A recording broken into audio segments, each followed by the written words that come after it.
आज के इस एपिसोड में हम आपको प्रधानमंत्री नरेंद्र मोदी के कल जनता संबोधन के बारे में बताएंगे। उन्होंने क्या जनता से अपील की है, क्या तारीफ़ की है आपके बारे में और क्या नई घोषणाएं की हैं, जिसके बारे में विस्तार से बातें होंगी। बात दुनिया के सबसे अमीर आदमी बिल गेट्स ने क्या शोक जताया है। उन्होंने ऐसा क्यों कहा है कि मुझसे एक बहुत बड़ी गलती हो गई है और इस बात को लेकर बड़े दुखी हैं। इसको भी जानिए वीडियो में। आप एक किसान हैं या आप एक घर में कोई किसान है, गरीब है, उनके खाते में सरकार 2000 रुपये भेजी है और उनके खाते में भी अभी तक पैसे नहीं आए हैं, तो तुरंत वो काम करिए जो इस वीडियो में मैं आपको आगे बताऊंगा।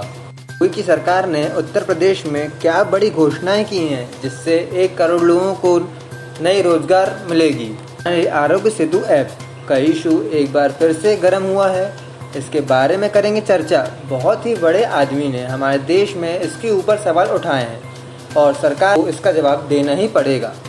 12 मई की तारीख को शाम 8 बजे मोदी जी लाइव आए आप सभी के बीच में। उन्होंने करीब 35 मिनट तक आपसे ढेर सारी बातें की और मुद्दे की बात ये थी कि हिंदुस्तान को आत्मनिर्भर बनाना है। अगर हम आत्मनिर्भर रहेंगे तो कोरोना वायरस से बड़ी भी समस्या का डटकर सामना कर लेंगे।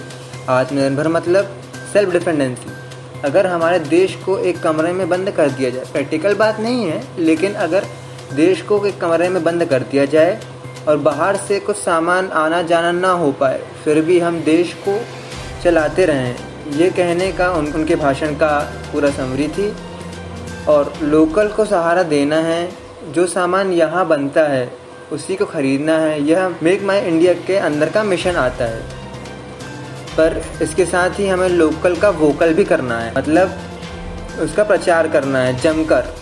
साथ ही पीएम साहब ने आत्मनिर्भर पैकेज नाम से 20 लाख करोड़ रुपए का इकोनॉमिकल हेल्प डिसाइड किया है। इसके यह मतलब है कि 20 लाख करोड़ रुपए इस्तेमाल होंगे अलग अलग सेक्टर्स में, जो लोगों की मदद करने के लिए, चाहे वो कृषि विभाग हो, उद्योग विभाग हो या एजुकेशन सेक्टर हो, लोगों के घर में बैठे पैसे भेजना हो, खाना खिलाना हो, ये सारी चीज़ों के अंदर आएंगी। और लगभग ये अपनी जीडीपी का 1/10 हिस्सा है, जो कि बहुत बड़ा सम होता है। आपके अंदाजे के लिए बता दूं, मुकेश अंबानी जो कि इंडिया के सबसे अमीर आदमी हैं, उनके नेट वैल्यू का ये 5 गुनी राशि है। लॉकडाउन के बारे में भी मोदी जी ने कहा 18 मई तक फैसले आपके सामने आ जाएंगे और इस लॉकडाउन 4.0 में आपको थोड़ी बहुत फ्रीडम मिलेगी। कुछ रूल्स एंड रेगुलेशंस कम किए जाएंगे, क्योंकि जान भी जहान भी ये भी मिशन है। कोरोना वायरस अपना काम करेगा, हवा का काम है चलना और दिया का काम है जलना। यूनियन हेल्थ मिनिस्टर हर्षवर्धन जी ने बोला है कि अपने देश में कोरोना वायरस की टेस्टिंग 1 लाख पर डे हो चुकी है। अभी तक पूरे देश में 17,62,000 टेस्ट हुए हैं कोरोना वायरस के। इसमें से 70,000 से ज़्यादा कोरोना पेशेंट सामने आए हैं।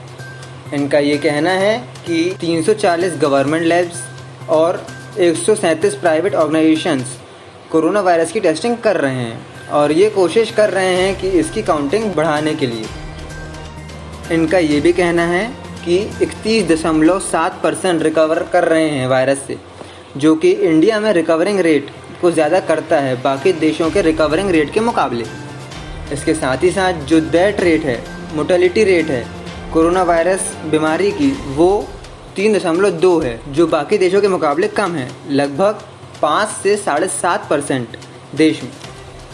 जिन लोगों को नहीं पता मोर्टेलिटी रेट क्या होता है, तो मैं बता दूं, अगर 100 लोगों को कोरोना वायरस होता है तो कितने उसमें से अपनी जान गंवाते हैं, उनको कहते हैं मोर्टेलिटी रेट।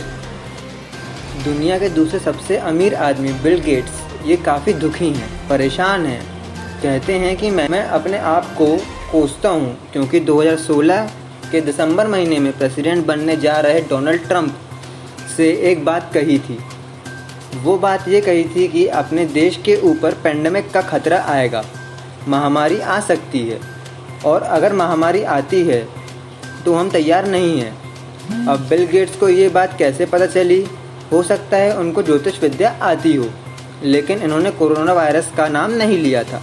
इन्होंने कहा अगर किसी भी टाइप की महामारी आती है, इसको लेकर इनको पहले से ही एहसास हुआ था और इन्होंने डोनाल्ड ट्रंप को कहा भी था, लेकिन इस बात पर जोर नहीं दे पाए।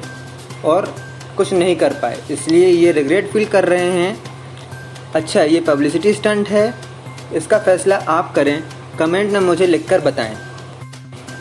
अगली खबर महाराष्ट्र गवर्नमेंट की तरफ से है कि हाई पावर कमेटी ने एक नया फैसला सुनाया है कि महाराष्ट्र के अंदर जितने कैदी जेल में बंद हैं, इनमें से 50% लोगों को छोड़ दिया जाएगा। कब तक छोड़ा जाएगा, किसको छोड़ा जाएगा, अभी ये बात सामने नहीं आई है, लेकिन छोड़ने की वजह बताई जा रही है कि कोरोना वायरस से बचाव के लिए कैदियों को जेल में रखने की जगह नहीं है। अगर सबको एक एक रूम दिया जाए, अलग अलग सबकी सेवा करी जाए, इससे बेहतर है इनको बाहर छोड़ दिया जाए। अगर ये भागने का ट्राई करते हैं तो इन पे और स्ट्रिक्ट एक्शन लगाए जाएं। अगर किसी ने बड़ा क्राइम किया है तो ये 50% में नहीं आते हैं, ये अंदर ही रहेंगे। आरोग्य सेतु ऐप के ऊपर रोज़ नए सवाल उठ रहे हैं। कभी अपोजिट पार्टी का लीडर इस पर सवाल करता है तो कभी आम आदमी, लेकिन इस बार एक सीरियस आदमी ने इस पर चर्चा की है। Supreme court justice BN Srikrishnan ने कहा है the national disaster management act of 2005 का यूज़ किया है, जिसमें कि यह राइट नहीं है कि किसी चीज़ को मॉनिटरी किया जाए। नेशनल एग्जीक्यूटिव कमेटी ये गाइडलाइन निकालती है और इस पर अब सवाल उठाए हैं हमारे ही देश के एक फॉर्मर जस्टिस ने।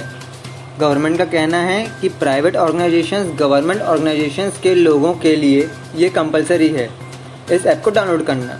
रेड जोन वाले एरिया में अगर कोई इस ऐप का यूज़ नहीं करता है तो 1000 रुपये जुर्माना भी लगाया जा सकता है और 6 महीने की जेल की हवा खानी पड़ सकती है। जस्टिस साहब ने ये कहा है कि इतना स्ट्रिक्ट रूल लाने के लिए आप एक गाइडलाइन क्यों नहीं निकाल सकते हैं। देश के फाइनेंस मिनिस्टर ने ट्वीट करके बताया था कि हमारे देश में 1.93 करोड़ किसानों को PM किसान योजना के अंदर भेजा गया 18,590 करोड़ रुपए, जिसमें कि हर किसान के अकाउंट में 2000 रुपये आएंगे।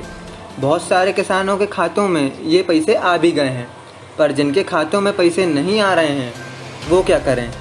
वो किसान कृषि मंत्रालय के डायरेक्ट हेल्पलाइन नंबर पर बात कर सकते हैं। आप ये नंबर स्क्रीन पर भी देख रहे होंगे। ये हेल्पलाइन नंबर मैं डिस्क्रिप्शन में भी डाल दूँगा। अगर आपके खाते में वो 2000 रुपये नहीं आए हैं तो आप इस नंबर पर कॉल कीजिए और जानकारी लीजिए।